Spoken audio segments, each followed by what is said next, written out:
स्वागत है आपका।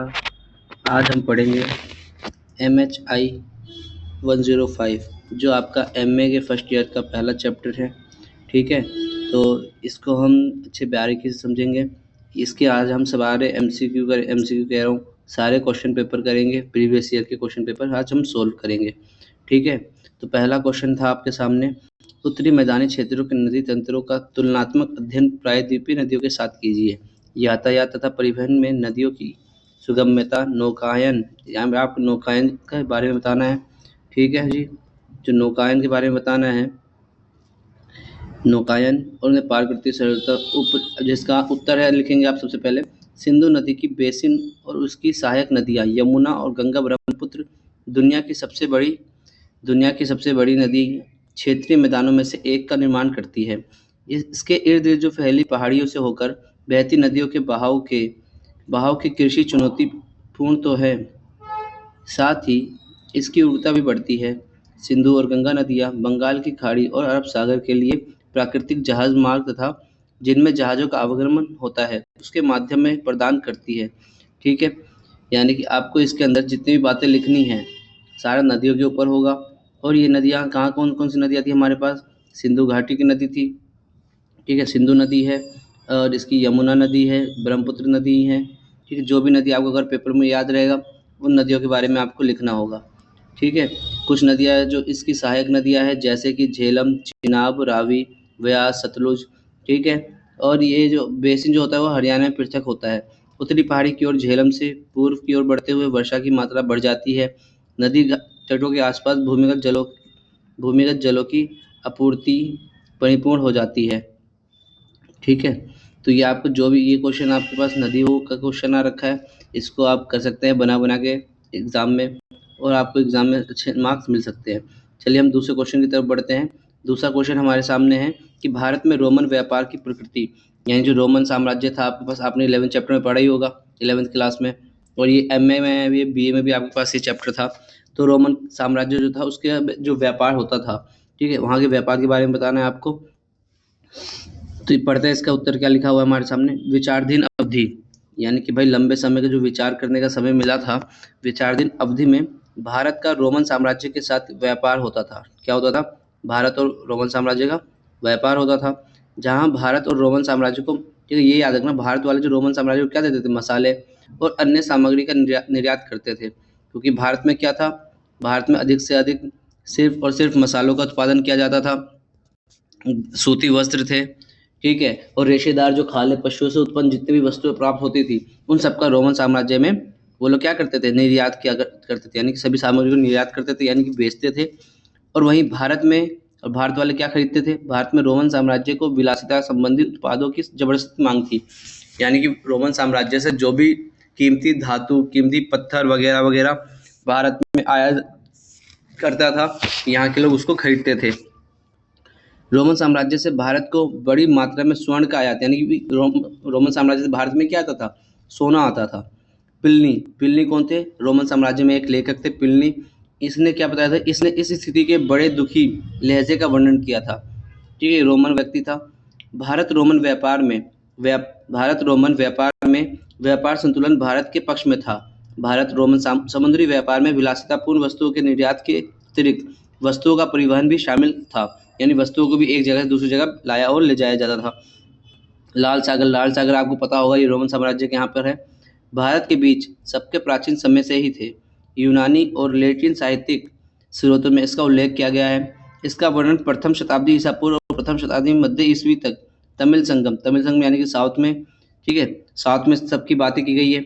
और इसकी साहित्यिक कहाँ की भाई, भारत में साहित्यिक और प्राकृतिक शिलालेख मुद्रा विज्ञान और पुरातात्विक स्रोत में मिलता है। अब हम जानेंगे कि भारतीय इतिहास में हिंद और रोम समुद्री व्यापार के इतिहास का विशेष महत्व है। भारत जो था, रोम वासियों का विशेष रूप से क्या क्या खरीदते बेचते थे ये लोग, भारत वाले, काली मिर्च, मोती, अर्ध अनमोल रत्न, वस्त्रों का निर्यात करते थे, जैसा मैंने आपको पहले बता दिया था।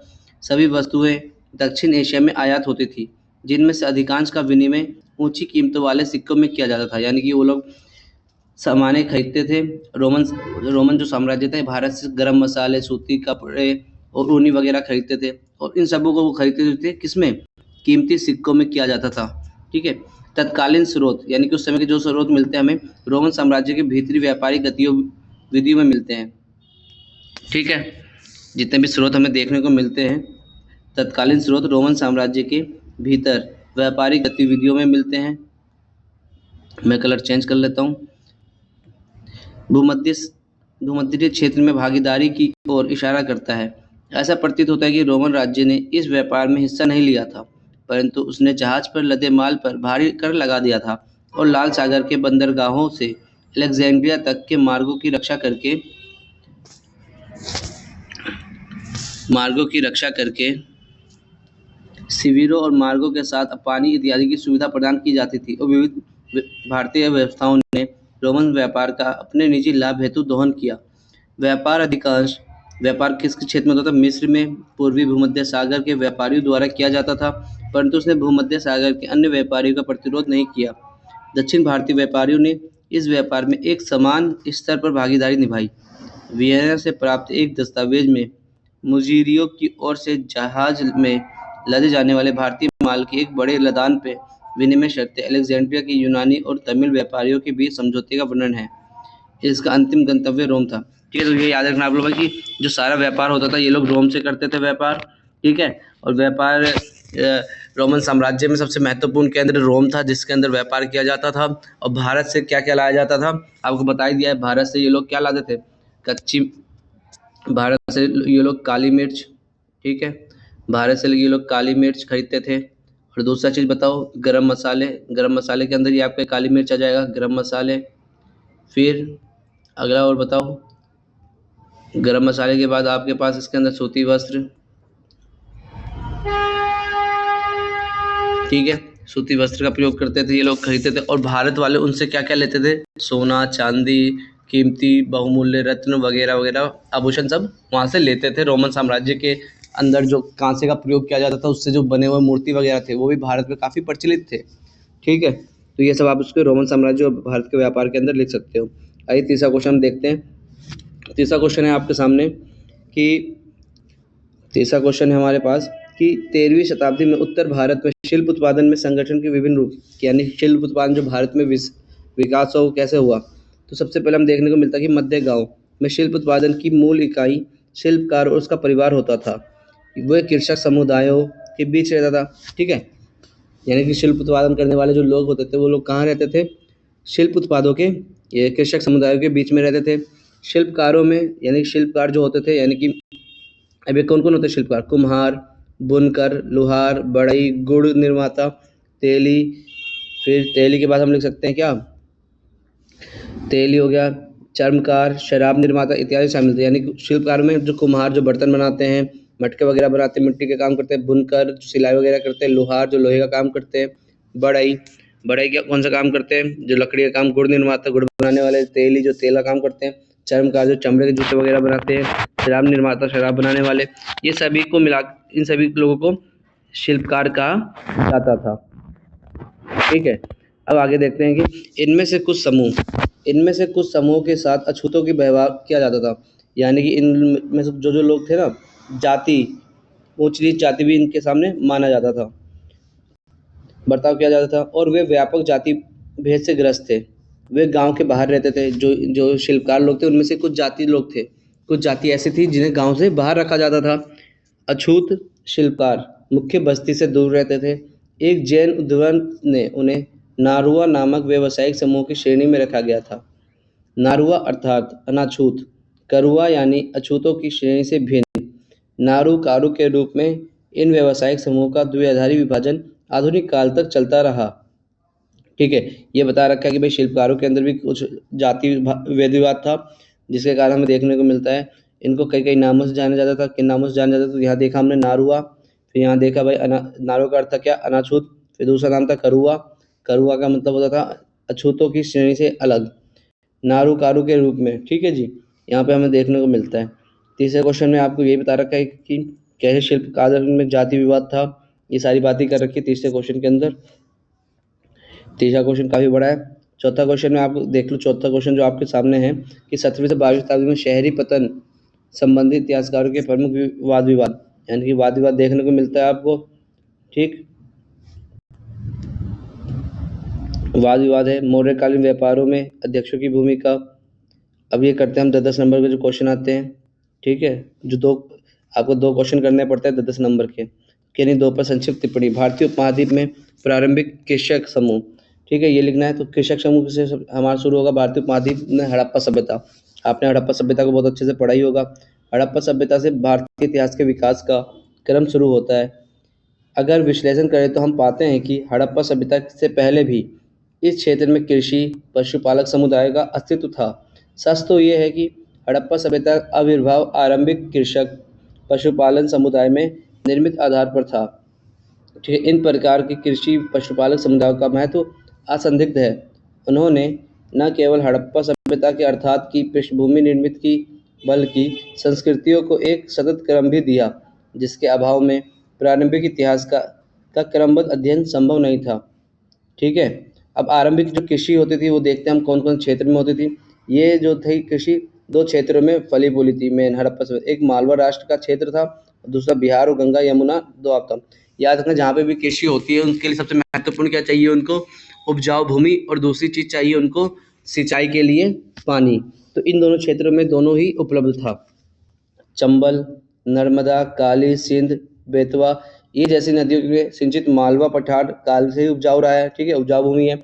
मालवा की ताम्रपाषाण संस्कृति का नामकरण, ठीक है, यहाँ पे संस्कृति कौन सी थी, ताम्रपाषाण, यानी कि तांबे का काम होता था इस संस्कृति के अंदर। ये चंबल नदी घाटी में इस संस्कृति को 40 से भी अधिक स्थल बिखरे गए थे। कहता बस्तियों में घर मुख्यतः मिट्टी के बने होते थे और दीवारों में सरकंडे का व्यापक उपयोग किया जाता था। ये एक ताम्रपाषाणिक संस्कृति थी, जिसका अर्थ होता था एक और जहाँ तांबे से निर्मित औजारों का प्रयोग किया जाता था, वहीं दूसरी ओर पत्थर से निर्मित औजारों का प्रयोग किया जाता था। ठीक है, यानी कि किसी किसी संस्कृति में हमें देखने को मिलता है कि तांबे का प्रयोग किया जाता था, लेकिन इस संस्कृति में दूसरी तरफ लोहे के भी प्रयोग किया जाता था। वहीं दूसरी ओर पत्थर से निर्मित औजारों का प्रयोग किया जाता था, पत्थर से बनाए जाते थे चीज़ें। यहाँ पत्थर से निर्मित हथियार व अन्य उपकरण भी चलते थे। इसमें क्रिस्टल पत्थर का उपयोग किया जाता था। ये हड़प्पा की समकालीन संस्कृति थी। कौन सी संस्कृति? जो ताम्रपाषाण थी, क्योंकि हड़प्पा संस्कृति में कौन सी संस्कृति थी वो कांस्य युगीन संस्कृति थी। हड़प्पा में कांस्य का प्रयोग किया जाता था, इस संस्कृति के अंदर तांबे का प्रयोग किया जाता था। ठीक है, हड़प्पा के समांतरण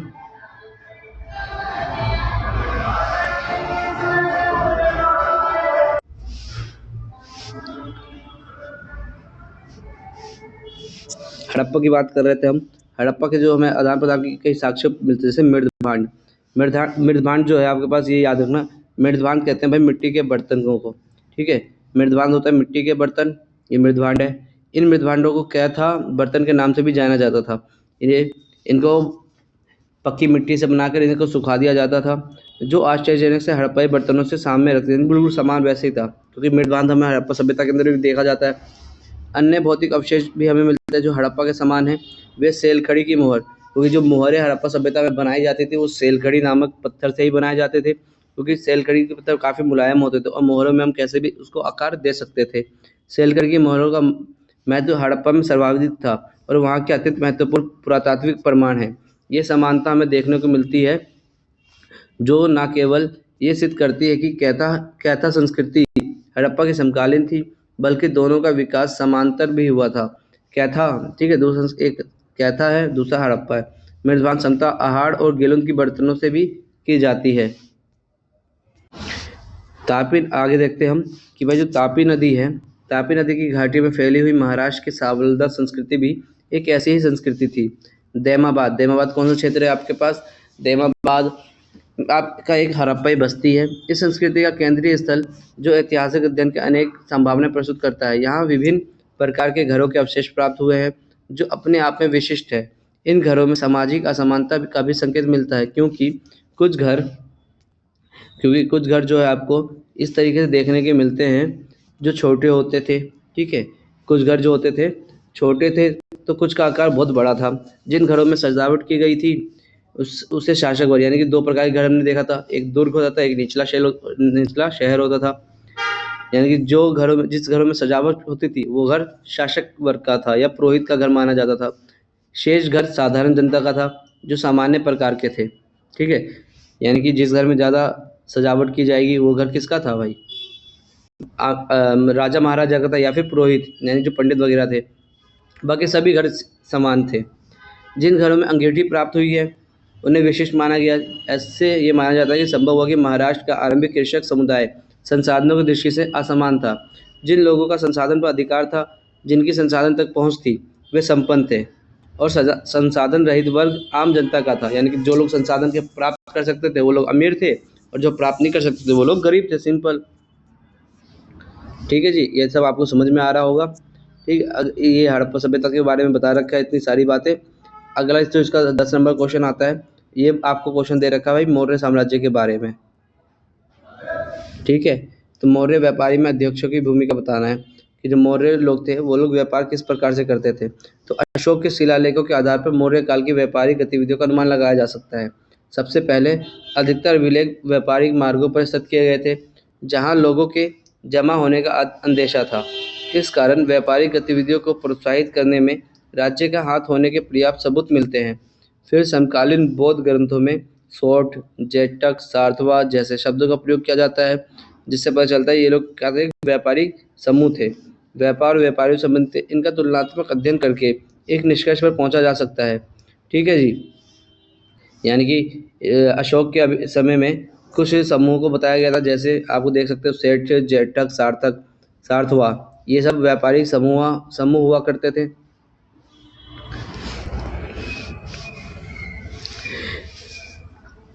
अगर मौर्य स्रोतों के रूप में अशोक के शिलालेख और बौद्ध साहित्य के देखा जाए तो कई तथ्यों को समानता में दृष्टिगोचर होती है, यानी कि देखने के योग्य होती है ये सब चीज़ें। इस प्रकार इसकी पुष्टि की जा सकती है कि तथ्य दोनों समान होते हैं या प्रमाणिक माना जाता है। ठीक, जैसे कि बोला गया कि पन्याध्यक्ष और शुल्काध्यक्ष जैसे अधिकारी, दो अधिकारी, एक पन्याध्यक्ष और दूसरा शुल्काध्यक्ष। ठीक है, अधिकारियों की नियुक्ति से भी संकेत मिलता है। मौर्यों की ने व्यापार के राजस्व पैदा करने की क्षमता को पहचाना था। ये लोग क्या करते थे, राजस्व को टैक्स वसूला करते थे, जिसके लिए क्या रखते थे ये लोग, शुल्काध्यक्ष। सीमा शुल्क अधिकारी था, ये शुल्क यानी कि टैक्स वगैरह लेता था, जिसका काम क्या था, आयात और निर्यात के पर लगाई गई वस्तु पर कर वसूलना था। ठीक है, यानी कि जो शुल्काध्यक्ष वाला व्यक्ति था, शुल्काध्यक्ष था, उसका काम क्या था, आयात यानी कोई भी चीज़ आएगी, कोई भी चीज़ जाएगी, उन सभी वस्तुओं पर टैक्स वसूली करना था। राज्य को अपने काम कारखाने भी थे जिनमें उत्पादित वस्तुओं को राजपण्यम की संज्ञा दी गई। इनका निर्माण राजकीय अधिकारियों की देखरेख में कारीगरों द्वारा कारखाने में कराया जाता था। ये व्यापार में राज्य द्वारा स्वयं निवेश किए जाने का प्रमाण है। इनमें उत्पादित वस्तुओं पर दिन, तिथि और मूल्य अंकित करना अनिवार्य होता था। ठीक है, कई निर्धन कारीगर इन कारखानों में ऋण नहीं चुका पाने के कारण भी काम करते थे, जिसे बेगार की श्रेणी यानी कि कुछ बंधुआ मजदूर भी बन जाते थे यहाँ। राजकीय कृषि कार्य और राजकीय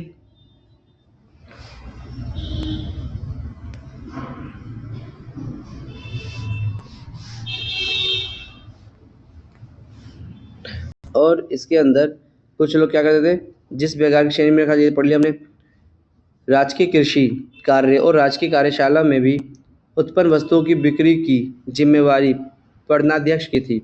पढ़नाध्यक्ष को राज्य के अंदर होने वाले आंतरिक व्यापार और साथ ही बाहरी व्यापार पर निगाह रखने का निर्देश दिया गया था। कौटिल्य द्वारा, कौटिल्य आप जानते हो भाई, ठीक है, मौर्य साम्राज्य के प्रधानमंत्री थे ये। कौटिल्य द्वारा राज्य को विदेश शिष्टमंडल भेजने का निर्देश देने पर कालांतरण से राज्य द्वारा व्यापार के महत्व को स्वीकृति और इनका काम लंबी दूरी की व्यापार संभावनाओं का पता लगाना भी था। तो ये आज हमने कुछ क्वेश्चन किए हैं। अगला कुछ क्वेश्चन करेंगे अब इसके अगले वीडियो में। ठीक है, चैनल को सब्सक्राइब कीजिए।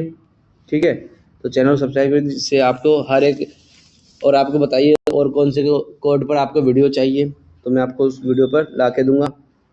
ठीक है, तो आप हमारे चैनल को सब्सक्राइब कीजिए। ठीक है, और अगर आपको ये पूरी PDF चाहिए तो आप मेरे नंबर पे व्हाट्सएप भी कर सकते हैं। ठीक है कि सर आप मेरे को ये PDF सेंड कर दीजिए, मैं कर दूंगा आपको। ठीक है, फ्री ऑफ कॉस्ट कर दूंगा, कोई दिक्कत नहीं है। बस आप लोग मन लगा के पढ़िए, अच्छे नंबर लाइए। ठीक है, तो जय हिंद, मिलते हैं अगले वीडियो में।